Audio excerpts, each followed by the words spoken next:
মাতার দর্শন পেতে যাব, পুজো দেব। সবাই রেডি হয়ে বেরিয়ে পড়েছি। তো দেখো আমরা এসে গেছি, কিন্তু এত ভিড় হয়েছিল ভিডিও করা খুব মুশকিল হয়ে পড়েছিল। যতটা পেরেছি চেষ্টা করেছি তোমাদের সাথে শেয়ার করার। যদি ভালো লাগে একটা লাইক করে দিও। আমার সাধনা মিটিল,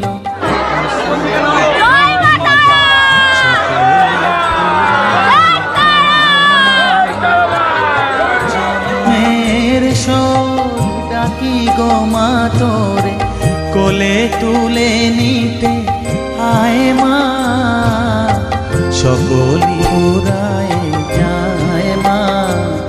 আমার সাধনা মিটিল, আশা না পুরিল, সকলি পুরায়